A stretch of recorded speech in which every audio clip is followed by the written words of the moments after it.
Hello guys, कैसे हैं आप सब लोग। एपिसोड की एक्सप्लेनेशन शुरू करने से पहले आप सब लोगों से एक रिक्वेस्ट है। मैं इस फर्स्ट एपिसोड को एक सैंपल पीस के तौर पर अपलोड करने वाला हूं। आप लोग इस एपिसोड को देखने के बाद कमेंट करके बता दीजिएगा किसी दूसरे चैनल वाले ने इसको एक्सप्लेन तो नहीं किया हुआ, क्योंकि जो भी सीरीज स्टार्ट करो वो पहले से किसी ने एक्सप्लेन की होती है। तो एपिसोड को देखने के बाद कमेंट करके बता दीजिएगा कि किसी ने पहले से एक्सप्लेन तो नहीं की हुई। अगर ये पहले से एक्सप्लेन होगी तो मैं इसको यहीं पर छोड़ दूंगा। अगर ये पहले से एक्सप्लेन नहीं होगी तो मैं इसकी बाकी की सारी एपिसोड्स को भी एक्सप्लेन कर दूंगा। तो चलिए फिर फर्स्ट एपिसोड को एक्सप्लेन करते हैं। आई होप आप सब लोग इसको काफी ज्यादा एंजॉय करने वाले हैं। एपिसोड की शुरुआत में एक घर का सीन दिखाया जाता है और काफी प्यारा सा सीन दिखाया जाता है। एक लड़की अपने घर में अपने किचन में खाना पका रही होती है। खाना पका लेने के बाद वो लड़की एक रूम की तरफ जाती है। उस रूम के अंदर एक लड़का सो रहा होता है, जो कि बहुत ही यंग सा लड़का है। वो उसे जगाती है और कहती है, डैड जल्दी से उठ जाओ, काफी देर हो चुकी है। अगर तुम जल्दी से नहीं उठोगे तो तुम बहुत ज्यादा लेट हो जाओगे। वो बार बार उसे डैड कहकर पुकारती है। जब डैड की आवाज उस लड़के के कान में पड़ती है तो वो जल्दी से अपनी आंखें खोल लेता है, क्योंकि इस लड़के की शादी नहीं हुई अभी तक और ये लड़का बहुत ज्यादा यंग है इतनी बड़ी बेटी के लिए। तो जनाब ये है हमारा हीरो, जिसका नाम है ली डोजुन, जो कि डैड का लफ्ज सुनने के बाद उठकर अपने बिस्तर में बैठ गया है। फिर वो उस लड़की की तरफ देखता है जो कि उसकी बेटी है, जिसका नाम यूनही है। यूनही उसकी तरफ देखती है और मुस्कुराती है और उसे कहती है, डैड चलो जल्दी करो, नाश्ता तैयार है, आकर नाश्ता कर लो। और यहीं पर ली हमें अपने बारे में बताता है कैसे उसे यह लड़की मिली, जो कि अब उसकी बेटी है। वो कहता है 2 महीने पहले उसने एक कॉन्ट्रैक्ट साइन किया था। ये लड़की उसकी कॉन्ट्रैक्ट की हुई बेटी है। और यहीं पर हमारी स्टोरी का ऑफिशियल स्टार्ट होता है। 10 साल पहले की बात बताई जाती है कि 10 साल पहले हमारी पूरी दुनिया में एक बहुत बड़ा चेंज हुआ। हर जगह पर डंजन्स के गेट ओपन होना स्टार्ट हो गए थे। यहाँ पर डंजन्स के गेट को रिफ्ट कहा जाता है, लेकिन मैं इनको डंजन और पोर्टल ही कहूंगा। आप सब लोग डंजन और पोर्टल के लफ्ज से काफी अच्छी तरह से वाकिफ हैं। तो जब पहला पोर्टल ओपन हुआ था, वहाँ पर जो लोग थे वो उसे देखकर बहुत ज्यादा डर जाते हैं और पीछे की तरफ भागना शुरू कर देते हैं, जबकि उस पोर्टल के अंदर से एक बड़ा सा मॉन्स्टर निकलता है। स्टोरी बताने वाला कहता है कि उस डंजन के अंदर से बहुत सारे मॉन्स्टर्स बाहर निकले, जबकि इंसान उन मॉन्स्टर्स का सामना करने के लायक नहीं थे, क्योंकि वो इंसान बहुत ज्यादा वीक हैं और वो मॉन्स्टर्स बहुत ज्यादा पावरफुल थे। लेकिन जैसे ही वहाँ पर डंजन के गेट ओपन होना स्टार्ट हुए, वहीं पर कुछ बहुत सारे सुपर पावर वाले ह्यूमंस नमूदार हुए। हमारी दुनिया के बहुत सारे इंसान थे,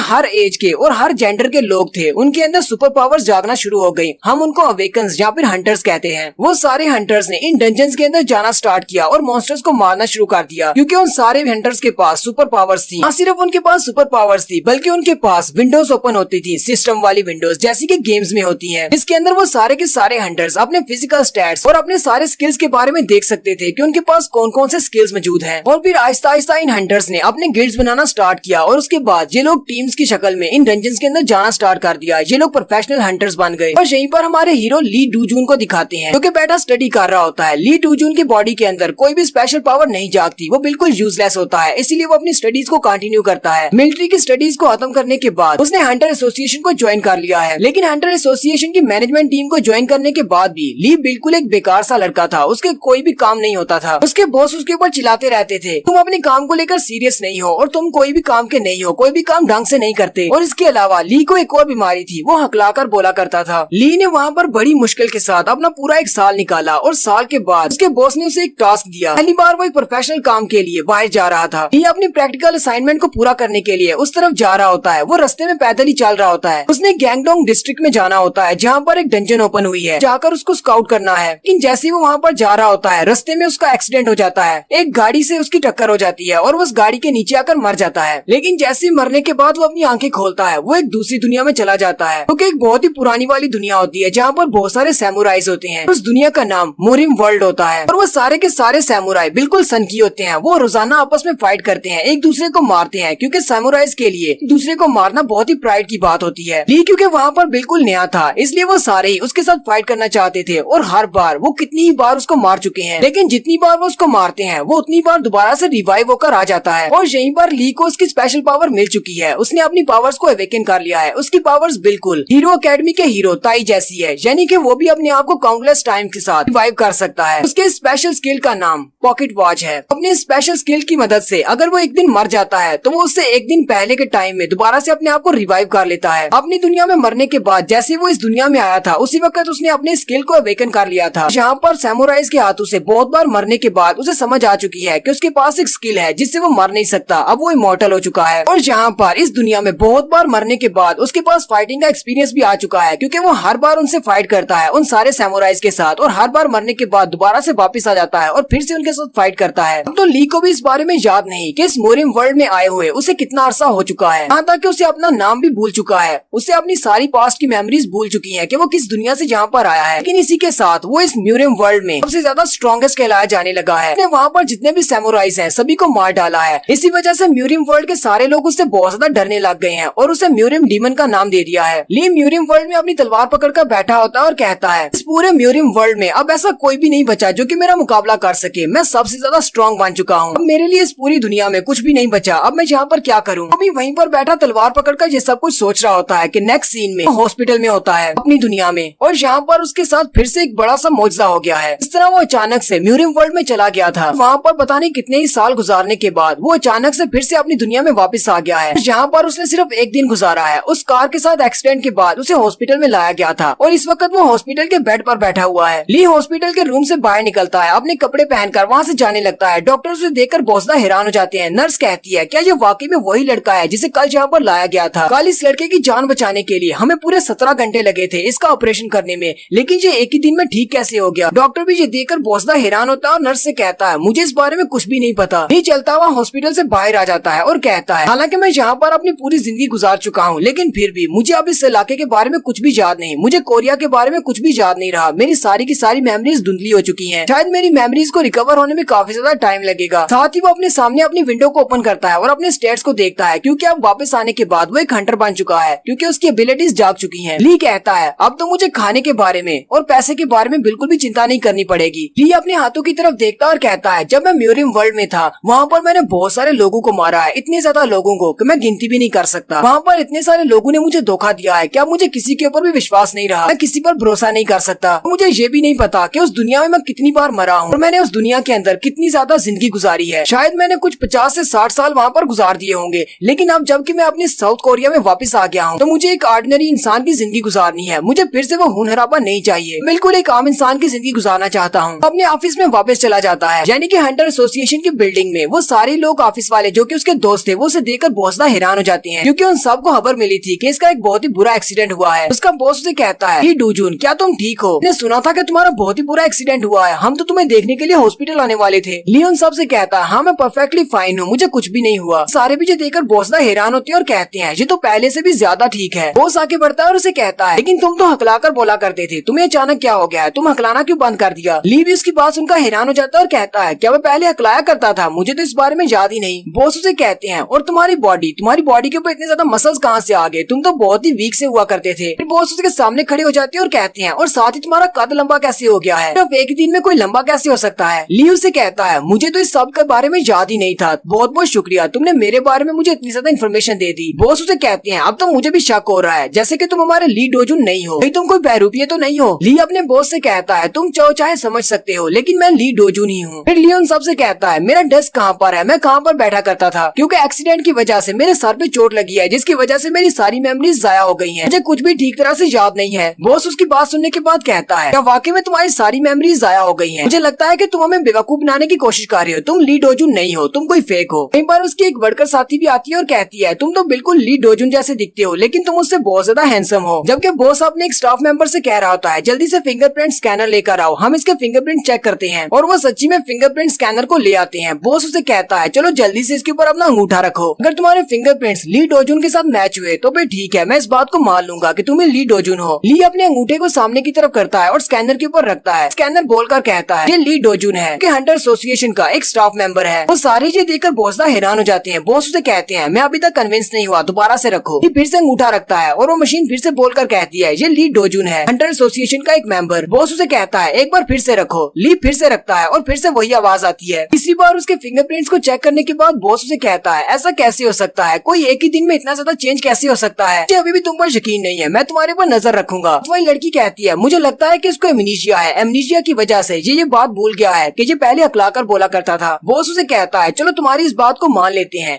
लेकिन क्या तुम मुझे ये भी बता सकती हो कि एमनीशिया की वजह से इसकी बॉडी इतनी ज्यादा ग्रो कैसे हो गई है, वो भी सिर्फ एक ही दिन में। और लड़की उसे कहती है मुझे इस बात से क्या फर्क पड़ता है, ये बहुत ज्यादा हैंडसम है, मेरे लिए तो इतना ही काफी है। ली अपने सर पे हाथ रखता है और कहता है मेरा सर दर्द हो रहा है, प्लीज मुझे बता दो कि मेरा डेस्क कहाँ पर है, मैं जाकर बैठना है। बॉस उसे कहता है नहीं, तुम अपने डेस्क पर नहीं बैठ सकते, तुम आज घर चले जाओ, तुमने कल की छुट्टी ली हुई है, इसलिए आज तुम अपने घर वापस चले जाओ और जाकर आराम करो। अगर तुम चाहो तो मैं तुम्हें तुम्हारे घर तक छोड़ देता हूँ, मैं गाड़ी चलाऊंगा। ली उसे कहता है आपका बहुत बहुत शुक्रिया, लेकिन मैं अपने घर खुद ही जा सकता हूँ। फिर वो चलता हुआ एक बिल्डिंग के बाहर जाता है जहाँ पर उसका अपार्टमेंट है। वो कहता है मुझे लगता है कि यही वो बिल्डिंग है जहाँ पर मैं रहता हूँ। वो सीढ़ियाँ चढ़ते हुए ऊपर अपने रूम की तरफ चला जाता है, लेकिन अपने रूम के बाहर पहुँचने पर वहाँ पर एक लॉक लगा होता है जिसका कॉम्बिनेशन उसे याद नहीं होता। ली वहीं पर खड़ा हो जाता है और सोच रहा होता है आखिर इसका पासवर्ड क्या है, लेकिन उसी वक्त अंदर से आवाज आती है कौन है जहाँ पर। ली भी उसकी आवाज सुनकर बहुत ज्यादा हैरान हो जाता है और कहता है मेरे रूम से किसी लड़की की आवाज क्यों आ रही है। वो लड़की दरवाजा खोलती है, यही लड़की जुन ही है। दरवाजा खोलकर कहती है क्या आप मेरे अंकल हो। ली उसे देखकर बहुत ज्यादा हैरान हो जाता है और कहता है तुम कौन हो। नेक्स्ट सीन में वो दोनों अंदर टेबल के ऊपर बैठे होते हैं। ली उसे कहता है जितना तुमने मुझे बताया है तुम्हारे कहने के मुताबिक तुम मेरे बड़े भाई की गर्लफ्रेंड की बेटी हो। जुन ही उसे कहती है हाँ सर बिल्कुल, मैं आपके बड़े भाई की बेटी हूँ, यानी कि मैं आपकी भतीजी हूँ। ली को तो क्योंकि इस बारे में सब कुछ याद नहीं है, इसलिए वो उससे कहता है तो तुम्हारे कहने का मतलब है मैंने तुम्हें कॉल करके यहाँ पर बुलवाया है कि एक एक्सीडेंट के बाद तुम्हारी मॉम की मौत हो गई है, तुम्हारे पास रहने के लिए कोई भी जगह नहीं है, इसलिए मैंने तुम्हें कहा था कि तुम मेरे घर पर आकर रह सकती हो। इसी वजह से तुम्हें मेरे घर के दरवाजे का पासवर्ड भी याद है क्योंकि मैंने तुम्हें अपने घर का पासवर्ड दिया था। क्या मैं बिल्कुल ठीक कह रहा हूँ। जुन ही उसे कहती है हाँ अंकल आप बिल्कुल ठीक कह रहे हैं। ली उसे कहता है क्या हम दोनों पहले कभी मिले हैं। जुन ही उसे कहती है नहीं, हम लोग पहले कभी नहीं मिले, लेकिन हम दोनों की मैसेज पर बात हुई थी।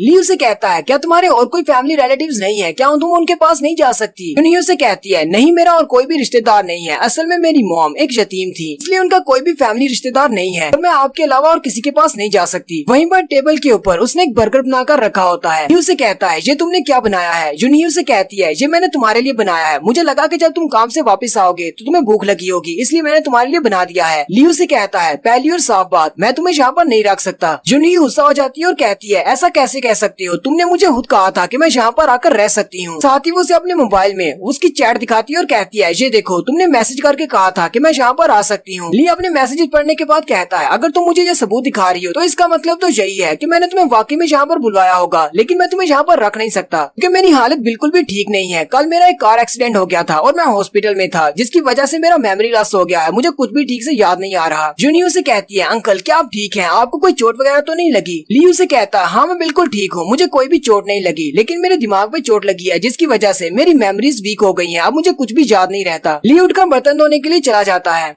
जुनही उसे कहती है क्या तुम ठीक हो। ही उसे कहता है हाँ मैं बिल्कुल ठीक हूँ, मेरी फिजिकल बॉडी बिल्कुल ठीक है, मसला मेरी मेमोरीज का है कि अपनी डेली लाइफ गुजारने के लिए भी काफी ज्यादा मुश्किल पेश आ रही है, तो मैं तुम्हें अपने साथ कैसे रख सकता हूँ। फिलहाल के लिए मैं तुम्हें अपने साथ नहीं रखने वाला क्योंकि मुझे अपनी ही लाइफ में एडजस्ट होने में काफी ज्यादा टाइम लग रहा है। जुनही उसकी बात सुनकर थोड़ी देर के लिए खामोश हो जाती है, फिर उसे कहती है चलो फिर ठीक है एक कॉन्ट्रैक्ट कर लेते हैं, हम दोनों एक कॉन्ट्रैक्ट साइन करते हैं, जब तक मैं ग्रेजुएट नहीं हो जाती तब तक तुम मुझे अडॉप्ट कर लो, मैं तुम्हारी बेटी बनकर रहूंगी। ली उसकी बात सुनकर हैरान हो जाता है और कहता है क्या मैं तुम्हें किसी एंगल से लगता हूँ कि मैं तुम्हारा फादर बन सकता हूँ। जुनही भागती हुई आगे बढ़ती है और उसका हाथ पकड़कर कहती है अब ये भी तो तुमने कहा कि तुम्हें तुम्हारी मेमोरीज की वजह से काफी मुश्किल हो रही है, तुम अपनी डेली लाइफ भी नहीं गुजार पा रहे, यहाँ पर कोई तो होना चाहिए जो तुम्हारा ख्याल रख सके। मैं सारा दिन तुम्हारा सारा काम करूंगी, मैं तुम्हारे कपड़े भी धो दूंगी, तुम्हारा खाना भी बना दूंगी, तुम अकेले ये सारे काम नहीं कर पाओगे। अंकल प्लीज मान जाओ, वैसे भी सिर्फ ये कॉन्ट्रैक्ट हमारी ग्रेजुएशन तक ही तो होने वाला है, सिर्फ ग्रेजुएशन तक मुझे यहाँ पर रख लो। लेकिन साथ ही वो अपनी मोटी मोटी आंखों से के ऊपर जादू करते हुए कहती है प्लीज अंकल मान जाओ, चलो मुझे ग्रेजुएशन तक नहीं बल्कि सिर्फ 6 महीने तक ही यहाँ पर रहने दो, जब तक मुझे वहाँ पर हॉस्टल में जगह नहीं मिल जाती। ली उसकी बात सुनने के बाद सोच रहा होता है वैसे ये डील इतनी ज्यादा बुरी नहीं है, ये कुछ भी याद नहीं है, ये लड़की मेरे बहुत ज्यादा काम आ सकती है। ली कहता है मुझे पता नहीं कि मैंने मोरिम वर्ल्ड में कितने ज्यादा साल गुजार दिए हैं, इसलिए मुझे लगता है कि यहाँ पर कोरिया में एडजस्ट होने में मुझे बहुत ज्यादा टाइम लग जाएगा,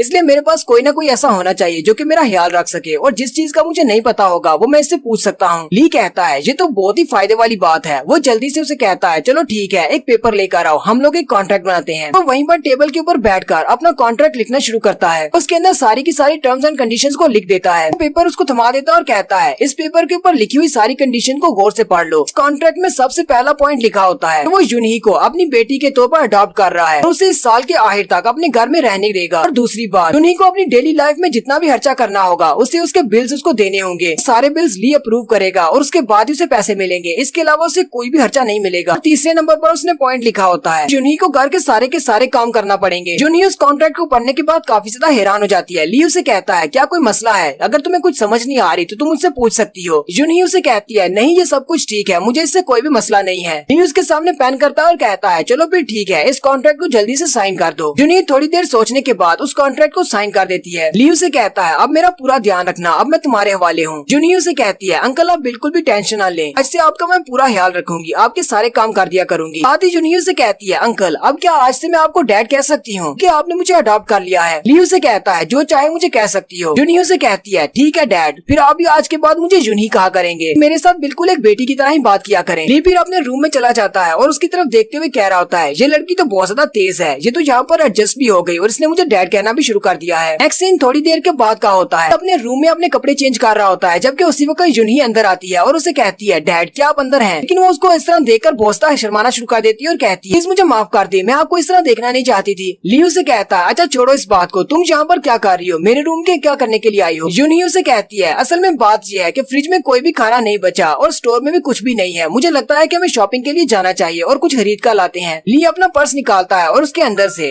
अपना कार्ड निकालकर उसे दे देता है और कहता है ये लो, ये कार्ड अपने पास रखो और पास वाली मार्केट से जाकर जो भी चाहिए वो खरीद लाओ। जुनही अपने डैड से कहती है डैड आपने कहा था कि आपको मेमोरी प्रॉब्लम है, तो फिर आप भी मेरे साथ मार्केट में चले, वहाँ पर जाकर शायद आपको कुछ याद आ जाए। ली उसे कहता है तुम्हारा आइडिया तो बहुत ज्यादा अच्छा है, वैसे भी मैं घर पर बिल्कुल फारिग हूँ, चलो फिर ठीक है मैं तुम्हारे साथ ही चलता हूँ। नेक्स्ट सीन में वो दोनों सुपर मार्केट में चले जाते हैं जहाँ पर उन्होंने अपने लिए बहुत सारी सब्जियां खरीदनी है। वो दोनों सब्जियों के स्टॉल के सामने जाकर खड़े हो जाते हैं। जुनही उससे कहती है डैड आपकी बॉडी फिजिक को देखकर लगता है कि आप बहुत सारी वेजिटेबल्स भी खाते होंगे, मैं आपके लिए बहुत सारी ताजा वेजिटेबल्स खरीद लेती हूँ और साथ ही बहुत सारा पोर्क मीट भी खरीद लेती हूँ क्योंकि वो सेल पर लगा हुआ है। ली उसे कहता है तुम्हारा बहुत बहुत शुक्रिया। जुनही उसकी बात सुनने के बाद शर्माकर हंसना शुरू कर देती है, जबकि उसी वक्त उन्हें पीछे से शोर की आवाज आती है। सारे लोग उस मार्केट के अंदर भाग रहे होते हैं क्योंकि उस मार्केट के अंदर ही एक पोर्टल ओपन हो जाता है। ली और जुनही भी पीछे की तरफ देखते हैं और बहुत ज्यादा चौंक जाते हैं और सारे लोग उस पोर्टल को देखकर भाग रहे होते हैं। जुनही जल्दी से अपने बैग के अंदर हाथ डालती है और अपनी गन निकाल लेती है और ली से कहती है डैड आप जल्दी से यहाँ से भाग जाओ, ये एक पोर्टल है, इसके अंदर से मॉन्स्टर निकलने वाले हैं। और यहीं पर हमारी एपिसोड 1 का एंड होता है। तो अभी तक जिसने मेरे चैनल को सब्सक्राइब नहीं किया हुआ तो चैनल को जल्दी से सब्सक्राइब कर दे, वीडियो को लाइक और शेयर कर दे, शुक्रिया। तो फर्स्ट एपिसोड के एंड पे हमने देखा था ली और उसकी नई नवेली बेटी यानी कि जुनही वो दोनों एक शॉपिंग सेंटर में सब्जियां खरीदने के लिए जाते हैं। वो दोनों भी वहीं पर शॉपिंग ही कर रहे होते हैं कि उसी वक्त मॉल के अंदर सभी लोग भागना शुरू कर देते हैं क्योंकि वहीं पर शॉपिंग मॉल के अंदर एक डंजन का गेट ओपन होता है। सारे लोग काफी ज्यादा डर जाते हैं और भागना शुरू कर देते हैं, जबकि जुनही जल्दी से अपने बैग के अंदर से अपनी गन निकालती है और अपने डैड से कहती है डैड आप जल्दी से यहाँ से भाग जाओ, ये जगह बहुत ज्यादा डेंजरस है। तो एपिसोड 2 की शुरुआत में उस डंजन के पोर्टल के अंदर से एक गॉब्लिन निकलता है जो कि एक मॉन्स्टर है और सारे लोग उस गॉब्लिन को देखकर भागना शुरू कर देते हैं, जबकि यहीं पर ली की तरफ भी दिखाते हैं। ली उस गॉब्लिन को देखकर जरा भी एक्साइटेड नहीं होता और ना ही डर कर भागता है क्योंकि गॉब्लिन्स को बाकी सारे मॉन्स्टर्स में सबसे ज्यादा वीक मॉन्स्टर समझा जाता है। उसी वक्त जुनही अपनी पिस्टल के अंदर से गोली चला देती है। जुनही के पास जो गन है वो एक माना गन है जो कि यूजुअली हंटर्स के पास होती है। जुनही अपनी माना की एनर्जी को यूज करते हुए उस गन के अंदर से बुलेट को फायर करती है। वो बुलेट सीधी उड़ती हुई जाती है और उस गॉब्लिन की बॉडी के आर पार हो जाती है और उस गॉब्लिन की बॉडी के अंदर एक बड़ा सा सुराख हो जाता है और फिर साथ ही वो गॉब्लिन नीचे गिर जाता है और वहीं पर मर जाता है। गॉब्लिन के मरने के बाद सारे लोग जो कि वहाँ पर शॉपिंग करने के लिए आए होते हैं वो काफी ज्यादा खुश होते हैं और साथ ही हैरान भी होते हैं। खुश वो इस बात से होते हैं कि यहाँ पर कोई हंटर था जिसने उनकी जान बचा ली है, जबकि ली को इस बारे में नहीं पता था कि जुनही एक हंटर है। ली कहता है तो इसका मतलब ये लड़की एक हंटर है। जुनही अपने बैग के अंदर अपनी गन को वापस रख लेती है और अपने डैड से कहती है डैड मैंने आपसे कहा था कि यहाँ से भाग जाओ, ये जगह बहुत ज्यादा डेंजरस है, क्या होता अगर वो गॉब्लिन आप पर अटैक कर देता और आपको जख्मी कर देता। ली उसे कहता है अच्छा ठीक है अगली बार मैं ध्यान रखूंगा। जुनही उसे कहती है क्या वाकई में आप ध्यान रखेंगे? ली उसे कहता है हाँ मैं वाकई में ध्यान रखूंगा। थोड़ी देर के बाद वहाँ पर पुलिस वाले आ जाते हैं। वो वहाँ पर आकर उस गॉब्लिन की लाश को देखते हैं और साथ ही अपने पास से रिपोर्ट भी लिख लेते हैं कि एक गॉब्लिन मर गया है, जबकि यहाँ पर कोई भी विक्टिम नहीं है, गॉब्लिन ने किसी को नुकसान नहीं पहुँचाया। फिर वो पुलिस वाला सीधा मिस्टर ली के पास आता है और ली से कहता है इस गॉब्लिन को आपने मारा है। ली अपनी बेटी को जल्दी से सामने कर देता है और कहता है नहीं मैंने नहीं मारा, मेरी बेटी ने मारा है, इसका नाम जुनही है। पुलिस वाला भी उसकी बात सुनकर बहुत ज्यादा हैरान हो जाता है और साथ ही उसे कहता है क्या मैं तुम लोगों की आईडी कार्ड्स देख सकता हूँ, और साथ ही मुझे तुम लोगों के बारे में इन्फॉर्मेशन चाहिए होगी, तुम्हारे बैंक अकाउंट नंबर भी चाहिए होगा, तुम्हारा मोबाइल नंबर भी, ताकि हम लोग आप लोगों की कंपनसेशन को आपके बैंक अकाउंट में भेज सके। ली उसे कहता है कौन सी कंपनसेशन की बात कर रहे हो? पुलिस वाला उसे कहता है लगता है कि तुम लोगों को इस बारे में नहीं पता, तुम लोगों ने एक गॉब्लिन मॉन्स्टर को मारा है, इसकी बॉडी के अंदर से क्रिस्टल निकलेगा, वो क्रिस्टल के पैसे भी हम लोग तुम्हारे अकाउंट में ट्रांसफर करेंगे। इसके अलावा तुमने बहुत सारे सिविलियंस की जान बचाई है, इसी वजह से पुलिस वाले अपनी तरफ से तुम लोगों को इनाम देंगे। अगर तुम लोग अपना बैंक अकाउंट हमें देते हो तो हम लोग सारे पैसे तुम्हारे बैंक अकाउंट में ट्रांसफर कर देंगे। पुलिस वाला ली से कहता है वैसे तो ये लड़की तुम्हारी बेटी नहीं लगती, लगता है कि तुम इसके गार्डियन हो। चलो ठीक है, तुम मुझे अपना बैंक अकाउंट नंबर लिखवा दो, सारे पैसे तुम्हारे अकाउंट में ट्रांसफर कर दूंगा। ली जुनही से कहता है जुनही इसे अपना अकाउंट नंबर दो। जुनही उससे कहती है क्या वाकई में मुझे इसे अपना नंबर देना चाहिए? ली उसे कहता है हाँ क्यों नहीं, गोब्लिन को तुमने मारा था तो वो कंपनसेशन की रकम भी तुम्हें मिलनी चाहिए। जुनही अपनी तारीफ सुनने के बाद ब्लश करने लग जाती है। फिर नेक्स्ट सीन में वो दोनों घर वापस आ जाते हैं। जुनही खाना बना रही होती है, उसका मोबाइल टेबल पर पड़ा होता है। उसी वक्त जुनही के मोबाइल पर एक मैसेज आता है। जुनही आगे बढ़ती है और मोबाइल उठाकर मैसेज को पढ़ती है तो पुलिस वालों की तरफ से उसके अकाउंट में पैसे जमा कर दिए गए होते हैं। गोब्लिन को मारने पर उसे 50,000 वॉन्स मिलते हैं, क्योंकि सिविलियंस को बचाने पर उसे 1 लाख वॉन मिलते हैं, यानी कि उसके अकाउंट में टोटल 1.5 लाख वॉन्स जमा करवाए गए हैं। जुनही इतने सारे पैसे देकर काफी ज्यादा हैरान हो जाती है। ली भी उसी वक्त वहाँ पर आ जाता है और कहता है ये तो काफी सारे पैसे हैं, तुमने तो काफी सारे पैसे कमा लिए हैं। ली उसे कहता है अगर तुम सिर्फ एक गॉब्लिन मॉन्स्टर को मारकर इतनी ज्यादा पैसे कमा सकती हो तो फिर तुम मेरे साथ क्यों रह रही हो, तुम तो अपना घर खरीद सकती हो। जुनही उसे कहती है आज के लिए मैं बहुत ज्यादा लकी थी, ऐसा तो नहीं है कि हर रोज कहीं पर भी पोर्टल का गेट ओपन हो जाता है, और ऐसा भी नहीं है कि जितने भी गेट ओपन होंगे उनमें से सिर्फ गॉब्लिन मॉन्स्टर ही निकलेंगे जिनको मारना बहुत ज्यादा आसान होता है। और ऊपर से मेरे पास तो हंटर लाइसेंस भी नहीं है, मैं किसी भी गिल्ड को ज्वाइन नहीं कर सकती। डंजन के अंदर जाने के लिए हमें किसी पार्टी को ज्वाइन करना पड़ता है, किसी गिल्ड की पार्टी के साथ जाना पड़ता है। ली उसे कहता है क्या कोई कल्टीवेशन टेक्निक है जो तुम सीखना चाहती हो? जुनही को कल्टीवेशन टेक्निक्स के बारे में कुछ भी नहीं पता होता, वो उसे कहती है वो क्या होती है? ली उसे कहता है तुम्हें कल्टीवेशन टेक्निक के बारे में नहीं पता, कल्टीवेशन टेक्निक में हम बाहर से एनर्जीज को एब्जॉर्ब करते हैं और अपनी बॉडी के अंदर उनको इम्ब्यूट कर लेते हैं। लेकिन जुनही को उसकी किसी भी बात की समझ नहीं आ रही होती। ली उसे कहता है चलो छोड़ो इस बात को, ये तुम्हारे काम की बात नहीं है। जुनही अपनी तारीफ करते हुए कहती है आप मुझे इस तरह देखकर सरप्राइज तो नहीं होगे, आपको तो नहीं लगा होगा कि मैं एक हंटर होंगी? मुझे तो नेशनल हंटर्स अकेडमी में एडमिशन मिला है,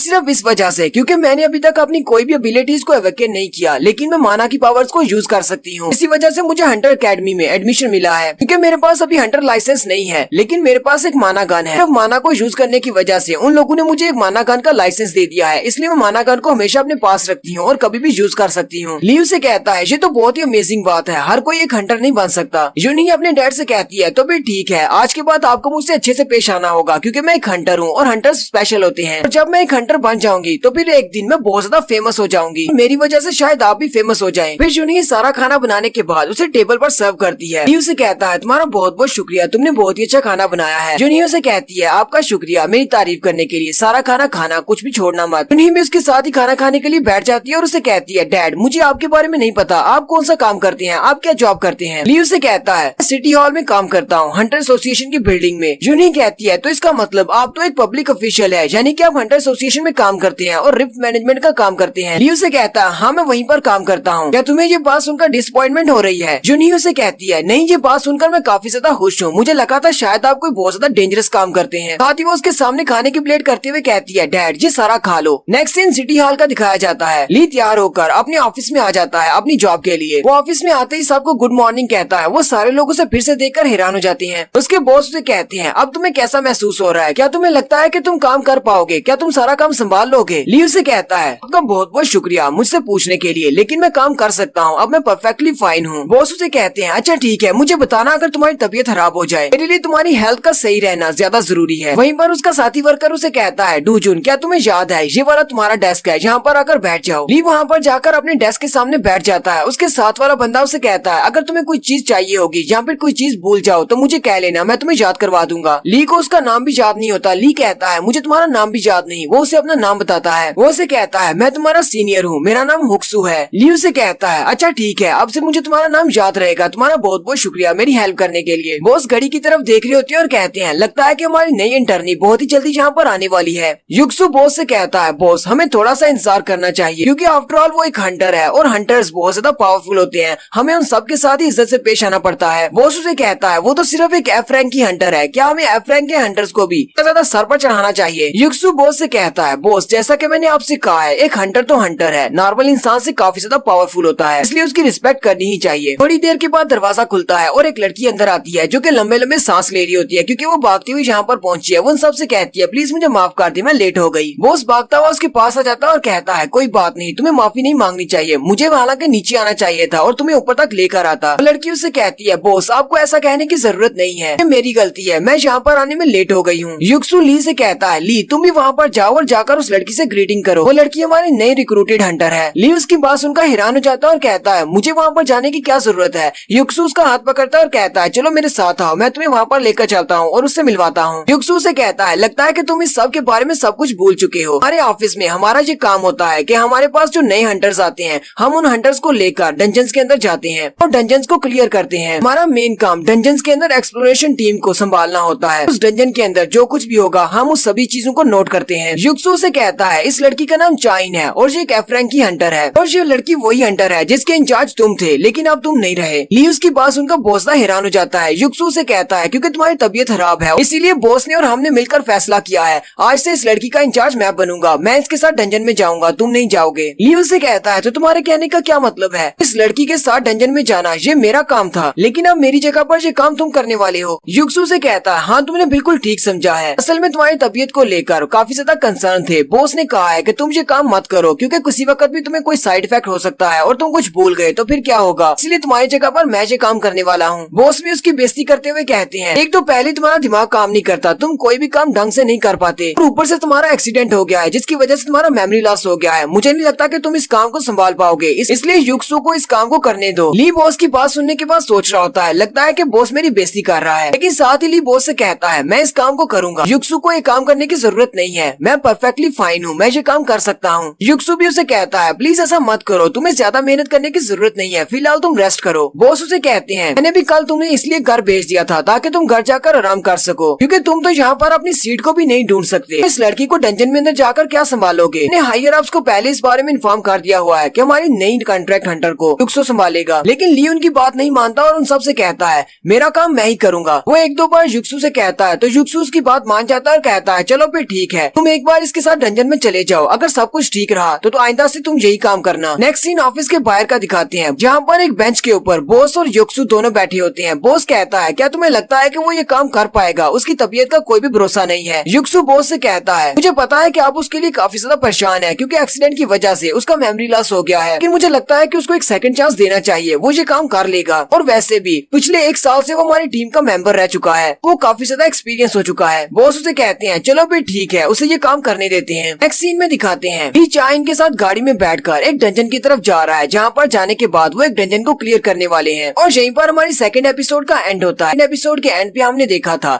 ली और चाइन दोनों ही एक गाड़ी में बैठकर डंजन को क्लियर करने के लिए निकल पड़ते हैं। वो लोग एक डंजन के गेट की तरफ जा रहे हैं जहाँ पर एक डंजन अपीयर हुई है। जबकि गाड़ी में बैठे हुए ली अपने पास से कुछ पेपर्स निकाल कर पढ़ रहा होता है। ली कहता है मुझे इन पेपर्स को पढ़ने के बाद थोड़ा बहुत तो आइडिया हो गया है कि मेरी जॉब क्या है, मैंने इस हंटर के साथ वहाँ पर जाकर क्या करना है। ली कहता है हालांकि मेरे पास टाइम बहुत ज्यादा कम था, लेकिन मैंने इस गाड़ी में बैठे बैठे ही इस पूरी बुक को 5 बार पढ़ दिया है, लगता है कि इतना काफी होगा। इस सारी बुक को पढ़ने के बाद मुझे इतना ही पता चला है डंजन के अंदर मेरा मेन काम यही है कि मुझे डंजन के बारे में सारी इन्फॉर्मेशन को इकट्ठा करना है, और साथ ही मुझे इस बारे में पता चला है कि हमारे ऑफिस को बनाने का मकसद क्या था। असल में हुआ कुछ यूँ था कि बहुत सारे गिल्ड्स बनने के बाद फॉल्स रिपोर्टें आना शुरू हो गई थी, डंजन्स के बारे में फॉल्स रैंकिंग आना शुरू हो गई थी। इस वजह से काफी सारे हंटर्स मारे जाते थे, जिसकी वजह से गवर्नमेंट ने कड़ा एक्शन लिया और हमारा ऑफिस बना दिया। हम लोग वहाँ पर डंजन के हंटर्स के साथ जाते हैं, जहाँ पर जाकर पूरी डंजन को एक्सप्लोर करते हैं और उसके बाद डंजन को रैंकिंग्स देते हैं, जिससे डॉक्यूमेंटेशन बनती है। यही बात चाइन उसे कहती है मेरा नाम चाइन है और मैं एक एफ रैंक की हंटर हूँ, मेरी एज 21 साल है। ली उसे कहता है प्लीज मुझे माफ कर दो, मेरा तुम्हारी तरफ तो ध्यान ही नहीं गया, असल में डॉक्यूमेंट्स को पढ़ रहा था। चाइन उसे कहती है कोई बात नहीं, मैं ठीक हूँ, मैंने बुरा नहीं माना। चाइन के हाथ में एक बड़ा सा सूटकेस होता है। ली उसे कहता है ये क्या है? चाइन उसे कहती है ये मेरा सूटकेस है, इसके अंदर मेरा बॉडी सूट और साथ ही मेरा वेपन रखा हुआ है जो कि मैं डंजन के अंदर लेकर जाने वाली हूँ, क्योंकि डंजन के अंदर मॉन्स्टर्स से फाइट करते वक्त ये दोनों चीजें बहुत ज्यादा काम आने वाली हैं। वो गाड़ी वाला गाड़ी रोकता है और कहता है हम लोग जहाँ पर पहुँच गए हैं, जहाँ पर वो डंजन का गेट ओपन हुआ है। फिर वो दोनों गाड़ी से नीचे उतर आते हैं। गाड़ी से नीचे उतरते ही चाइन अपने सूटकेस को खोलती है और उसके अंदर से एक ऑर्ब निकलता है। उस ऑर्ब को वो अपनी छाती के साथ लगाती है और साथ ही उसकी बॉडी के ऊपर एक आर्मर आ जाता है और वो अपने उस सूटकेस के अंदर से अपनी बड़ी सी तलवार को भी निकाल लेती है। ली भी उसके बॉडी आर्मर को देखकर काफी ज्यादा चौंक जाता है। चाइन उसे कहती है तुम्हारे रिएक्शन को देखकर तो लगता है जैसे तुम पहली बार किसी को बॉडी आर्मर पहनते हुए देख रहे हो। ली उसे कहता हाँ मैंने पहली बार किसी को बॉडी आर्मर पहनते हुए देखा है। चाइन उसे कहती है जितने भी बॉडी आर्मर्स हैं उनमें सबसे ज्यादा सस्ता है, लेकिन फिर भी ये 3 मिलियन वॉन का है, काफी ज्यादा महंगा है। ली उसे कहता है और तुम्हारी तलवार के बारे में क्या ये भी बहुत ज्यादा महंगी है? चाइन उसे कहती है ये एक डी रैंक की स्केलेटन वॉरियर स्वर्ड है, मुझे इतनी ज्यादा महंगी नहीं है। चाइन उसे कहती है तो मैं तुम्हारा क्या नाम बुलाऊं? ली उसे कहता है तुम मुझे जो चाहे वो कह सकती हो। चाइन कहती है चलो फिर ठीक है, अब जबकि तुम इस साइड डंजन को मैनेज करने वाले हो मैं तुम्हें मैनेजर कहकर बुलाऊंगी। वहीं पर सामने कुछ लोग खड़े होते हैं, वो अपना सारा सामान उनको दे देते हैं, जबकि लियू ने अपना कार्ड चेक करवाता है। वो लोग उनके डॉक्यूमेंट्स को चेक करने के बाद उनसे कहते हैं ठीक है तुम लोग अंदर जा सकते हो। फिर वो दोनों चलते हुए उस डंजन गेट के सामने जाकर खड़े हो जाते हैं। टाइन उस डंजन गेट की तरफ देखती है और कहती है आज मैं पहली बार किसी डंजन में आई हूँ। मेरा मतलब मैं पार्टी के साथ पहले जा चुकी हूँ लेकिन आज अकेली पहली बार आई हूँ। वो दोनों भी इस डंजन के गेट के सामने खड़े होते हैं कि उसी वक्त वहाँ पर एक और हंटर आता है और वो हंटर चाइन का जानने वाला होता है। वो चाइन को देखकर कहता है देखो तो जरा यहाँ पर कौन आया है। उसके साथ उसके दो और साथी भी होते हैं। वो हंटर चाइन से कहता है मुझे तो लगा था कि तुमने हंटिंग छोड़ दी है लेकिन तुम तो यहाँ पर फिर से आ गई हो। चाइन उसे यहाँ पर देखकर काफी ज्यादा हैरान हो जाती है। वो ली की तरफ देखता है और कहता है क्या तुमने किसी गिल्ड को ज्वाइन कर लिया है? क्या कोई गिल्ड वाला इतना बड़ा बेवकूफ है कि उसने तुम्हें अपने गिल्ड को ज्वाइन करने दिया? तुम तो माना को भी यूटिलाइज नहीं कर सकती, फिर कौन से गिल्ड वाले हैं जिन्होंने तुम्हें अपने पास हायर किया है? उसकी ये वाली बात सुनने के बाद चाइन बेचारी खामोश हो जाती है और अपना सर लटका लेती है। वो हंटर उससे कहता है तुम यहाँ तक पहुँच आई हो यही तुम्हारे लिए काफी है। मुझे नहीं लगता कि तुम्हें डंजन के अंदर जाना चाहिए कि तुम बहुत ज्यादा वीक हो। ली चाइन से पूछता है क्या तुम इस बंदे को जानती हो? चाइन उसे कहती है हाँ मैं इसे जानती हूँ, जब मैं हंटर अकेडमी में स्टडी कर रही थी अब ये बंदा भी मेरे साथ ही था। उस हंटर की नजर ली के कार्ड पर पड़ती है, उसके ऊपर पब्लिक ऑफिशियल लिखा होता है। हंटर हंसना शुरू कर देता है और कहता है बेचारी चाइन मुझे तो लगा था शायद किसी गिल्ड ने तुम्हें अपने लिए हायर कर लिया है लेकिन तुम तो यहाँ पर पब्लिक ऑफिशियल के साथ काम कर रही हो। ये तो तुम्हारे लिए आखिरी हाल है किसी पब्लिक ऑफिशियल के साथ काम करना, कि कोई दूसरे गिल्ड वाला तो तुम्हें अपने गिल्ड में लेगा नहीं। और साथ ही वो जोर जोर से हंसना शुरू कर देता है और कहता है तुम एक पब्लिक ऑफिशियल के साथ यहाँ पर आई हो इसका मतलब तुम अभी तक एक एफ रैंक की हंटर हो, तुम तो आगे नहीं बढ़ पाई। लियू से कहता है मुझे लगता है कि तुम्हें अब अपनी बकवास बंद करनी चाहिए, तुमने इसका कुछ ज्यादा ही मजाक उड़ा लिया है। वो हंटर ली की बात सुनने के बाद काफी ज्यादा गुस्सा हो जाता है और अपने साथियों से कहता है जरा देखो तो सही इस कमजोर कीड़े को मेरे सामने बोलने की हिम्मत कर रहा है। वो हंटर उसको गाली देते हुए आगे बढ़ता है, साथ ही ली को गले से पकड़ लेता है। मैंने उस लड़की की इंसल्ट की तो तुम्हें बहुत ज्यादा मिर्ची लगी, अब मैंने तुम्हारा गला पकड़ लिया है, अब दिखाओ तुम क्या कर सकते हो। ली भी उसकी बात सुनने के बाद बहुत ज्यादा गुस्सा हो जाता है और साथ ही वो उसे घूर कर देखता है। ली जैसे ही उसे घूर कर देखता है वो अपनी पावर्स को रिलीज करता है जिसकी वजह से सामने वाला बहुत ज्यादा घबरा जाता है। ली उसे कहता है अगर अगले 3 सेकंड में तुम मेरे गले को छोड़ देते हो तो मैं कुछ भी नहीं करूंगा। और साथ ही वो उसे घूर घूर कर देख रहा होता है। उसके घूरने की वजह से वो हंटर बहुत ज्यादा घबरा जाता है। वो इतना ज्यादा घबरा जाता है कि वो सांस भी नहीं ले पा रहा होता। वो कहता है यहाँ पर हो क्या रहा है, मैं सांस नहीं ले पा रहा। उसका साथी आगे बढ़ता है और उसे कहता है हांजुंग क्या हुआ, तुम इस तरह लंबे लंबे सांस क्यों ले रहे हो? लेकिन उसका दोस्त हांजुंग नीचे गिर जाता है, वो इतना ज्यादा घबराया हुआ होता है। उसके दोनों साथी भी उसे इस तरह देखकर बहुत ज्यादा हैरान हो जाते हैं और कहते हैं हांजुंग तुम्हें क्या हुआ, तुम इस तरह क्यों रिएक्ट कर रहे हो? और साथ ही उसके नीचे दिखाते हैं, वो नीचे गिरने के बाद साथ ही सूसू कर देता है। वो दोनों कहते हैं तुम्हें क्या हो गया, लगता है तुम्हारी तबीयत खराब है, तुम इतनी ज्यादा कैसे घबरा सकते हो कि तुम्हारी सूसू भी निकल गई है। चाइन भी ये देखकर बहुत ज्यादा हैरान हो जाती है, जबकि ली ये सब कुछ देखने के बाद मुस्कुरा रहा होता है। ली उसके सामने नीचे झुकता है और उसे कहता है क्या हुआ, तुम्हें क्या हो गया, क्या खड़ा होने में मैं तुम्हारी हेल्प करूँ? वो उसके सामने अपना हाथ करता है लेकिन साथ ही वो उसे फिर से एक बार घूर कर देखता है और साथ ही फिर से उसे कहता है अगर तुम्हें लगता है कि तुम्हारी इस लोली लाइफ की कोई वैल्यू है, कोई औकात है तो फिर हमारे रास्ते में कभी मत आना वरना अगली बार मैं तुम्हें मार डालूंगा। ली के इस बार उसे डराने की वजह से वो इतना ज्यादा डर जाता है कि वो साथ ही पॉटी भी कर देता है। उसके दोनों साथी उसकी हरकत की वजह से बहुत ज्यादा शर्मिंदा हो जाते हैं और कहते हैं ली डूजोंग ये तुम क्या कर रहे हो? ली भी जल्दी से पीछे की तरफ हट जाता है। चाइन से कहता है चाइन चलो यहाँ से जल्दी से निकलते हैं वरना हमें यहाँ पर कुछ और बहुत ज्यादा गंदा देखना पड़ जाएगा। चाइन उसे कहती है हाँ ठीक है मैं भी आ रही हूँ। फिर वो दोनों ही डंजन के गेट को पार करते हुए अंदर चले जाते हैं। डंजन के अंदर जाने के बाद ली उस डंजन को देखकर कहता है ये डंजन तो बहुत ज्यादा नॉर्मल लग रही है, मुझे नहीं लगा था कि डंजन इस तरह की होती है। ये वाकई में एक एफ रैंक की डंजन है। साथ ही ली अपनी टैबलेट को निकालता है और अपने डंजन मैनेजमेंट सिस्टम को एक्टिवेट करता है। उसके पास इस डंजन को रजिस्टर करने का ऑप्शन होता है, वो उसको सिलेक्ट करता है और उसकी ये डंजन रजिस्टर हो जाती है। सिस्टम उसे कहता है इस डंजन के लिए तुमने रैंकिंग को एफ सिलेक्ट किया है, अगर इस डंजन को एक्सप्लोर करने के दौरान तुम्हें लगता है कि जिसका डिफिकल्टी लेवल काफी ज्यादा है तो तुम इसकी रैंकिंग को चेंज कर सकते हो। साथ ही उसके पास मैप भी ऑनलाइन हो जाता है, यानी कि उनके पास एक मैप होता है कि उन्होंने इस डंजन के अंदर कहाँ तक जाना है। ली उससे कहता है मेरा मैप ऑन है, चलो हम लोग आगे बढ़ते हैं। चाइन उसे कहती है हाँ मैं तो बहुत ज्यादा एक्साइटेड हूँ, चलो फिर जल्दी से आगे बढ़ते हैं। चाइन कुछ ज्यादा ही एक्साइटेड होती है जबकि ली को भी उसके ऊपर शक हो रहा होता है कि ये डंजन में आने के बाद इतनी ज्यादा एक्साइटेड क्यों है। यहीं पर चाइन अपने बारे में बताती है कि आज से पहले उसने डंजन के अंदर किसी भी मॉन्स्टर को नहीं मारा। डंजन में गिल्ड्स के साथ जाती तो रही है लेकिन उनके साथ सिर्फ बैग्स उठाकर जाती रही है। चाइन कहती है आज मेरे ऊपर बहुत बड़ी रिस्पॉन्सिबिलिटी है, आज मेरे साथ मैनेजर है, मुझे मैनेजर को भी प्रोटेक्ट करना पड़ेगा, मुझे अपने आप को मैनेजर के सामने प्रूव करना पड़ेगा। रास्ते में जितने भी डीमंस मॉन्स्टर आएंगे मैं सभी को मार डालूंगी। वहीं पर उन्हें साइड से आवाज आती है, वहाँ पर कुछ और हंटर्स भी होते हैं जिन्होंने वहाँ पर जितने भी गॉब्लिन मॉन्स्टर्स होते हैं सभी को मार दिया होता है और वो कह रहे होते हैं हमने सारे मॉन्स्टर्स को मार दिया है, चलो यहाँ से चलते हैं। टाइन ये देखकर रोना शुरू कर देती है और कहती है इन सभी लोगों ने तो पहले से मॉन्स्टर्स को मार दिया है। ली उससे कहता है मुझे नहीं पता था कि यहाँ पर हमसे पहले भी कोई हंटर पार्टी आ चुकी है।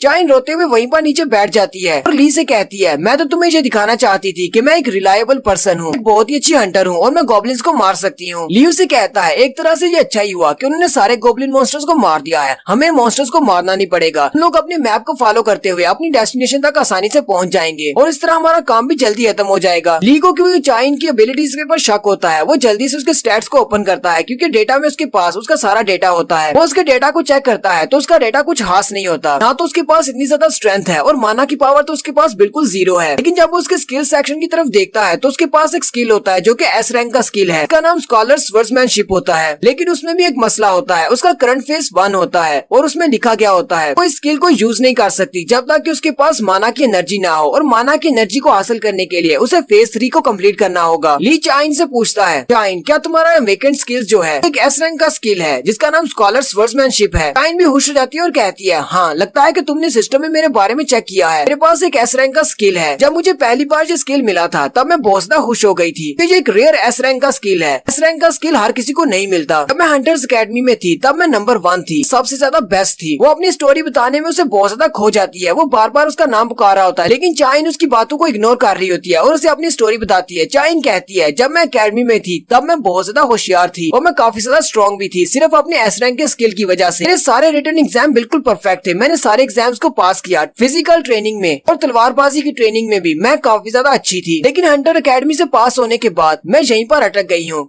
फेज 3 तक पहुंचने से पहले मैं माना की पावर्स को गैदर नहीं कर सकती। अगर मेरे पास माना की पावर नहीं है तो मैं एक अच्छी हंटर नहीं बन सकती और साथ ही मेरा लेवल नहीं अप हो सकता। सिस्टम मुझे बार बार कहता है कि जब तक मैं फेज 3 तक नहीं पहुंच जाती तब तक मैं माना की पावर को यूज नहीं कर पाऊंगी। लेकिन मुझे तो इस बारे में पता ही नहीं है कि फेज होता क्या है और मैं इस फेज को कम्प्लीट कैसे करूंगी। मैंने बहुत ज्यादा कोशिश की लेकिन कुछ भी नहीं हुआ, मैं हर बार फेल हो जाती हूँ और साथ ही वो और भी ज्यादा रोना शुरू कर देती है। ली जो कि बार बार चिल्लाकर उसका नाम पुकार रहा होता है लेकिन वो उसकी बात नहीं सुन रही होती। ली आके पड़ता है और उसे पकड़कर साइड पे खींच लेता है। उसी वक्त एक गोब्लिन का बैट उसके सामने आकर गिरता है। चाइन उसे कहती है, ये गोब्लिन यहाँ पर कहाँ से आ गए? मेरा तो इनकी तरफ ध्यान ही नहीं था, तुम्हारा बहुत बहुत शुक्रिया, तुमने मेरी जान बचा ली। चाइन जो कि नीचे गिरी होती है, ली उसको ऊपर उठाता और कहता है, तो आप जल्दी करो, तुम एक हंटर हो, अपना कमाल दिखाओ और इन सभी को मार डालो। और साथ ही ली उसे आगे की तरफ धक्का देता है और कहता है, चलो जल्दी करो, इन सबको मार डालो। चाइन उसे कहती है, अच्छा ठीक है, मैं इन सबको मार डालती हूँ। चाइन सोच रही होती है, मेरे पास बहुत ही अच्छा मौका है मैनेजर के सामने अपने आप को साबित करने का। और साथ ही वो भागती हुई एक गोब्लिन पर अटैक करने के लिए आगे बढ़ती है। वो गोब्लिन अपने बैट को घुमाता है, चाइन नीचे बैठकर उसके अटैक को डॉज कर लेती है और साथ ही वो ऊपर की तरफ जंप करते हुए अपनी तलवार को उसके चेहरे पर चला देती है। उसके चेहरे के ऊपर एक छोटा सा कट लगता है। गोब्लिन अपने चेहरे पे हाथ रखता है और उसके चेहरे से ब्लड निकल रहा होता है। चाइन कहती है, मैं तो अपनी तलवार से इसके चेहरे को ज्यादा अंदर तक नहीं काट पाई, अगर ऐसी बात है तो फिर मुझे सेकंड अटैक करना होगा। और साथ ही वो फिर से जंप करते हुए उसके चेहरे पर एक जबरदस्त किक मारती है जिससे वो गोब्लिन मॉन्स्टर पीछे की तरफ धकेला जाता है लेकिन वो नीचे नहीं गिरता। यहीं पर चाइन बड़ी स्पीड के साथ आगे बढ़ती है और अपनी तलवार को घुमाते हुए उस गोब्लिन का सर काट देती है। चाइन एक गोब्लिन को मारने के बाद बहुत ज्यादा खुश हो जाती है और पीछे की तरफ देखते हुए कहती है, मैनेजर क्या तुमने देखा मैंने गोब्लिन को किस तरह मारा है? लेकिन साथ ही वो ये देखकर बहुत ज्यादा हैरान हो जाती है। ये अपना टैबलेट लेकर अपने ध्यान खड़ा होता है जबकि एक गोब्लिन उस पर अटैक करने के लिए उसकी तरफ जा रहा होता है। चाइन चिल्लाकर उसे कहती है, मैनेजर सामने की तरफ देखो, सामने से गोब्लिन तुम पर अटैक करने वाला है। और वो गोब्लिन ली के बहुत ज्यादा करीब पहुंच जाता है और अपने पंजे के साथ उस पर अटैक करने लगता है और यहीं पर हमारी एपिसोड 3 का एंड हो जाता है। एक्सप्लेनेशन अच्छी लगी हो तो कमेंट करके जरूर बताइएगा। चैनल को सब्सक्राइब कर दे, वीडियो को लाइक और शेयर कर दे। शुक्रिया।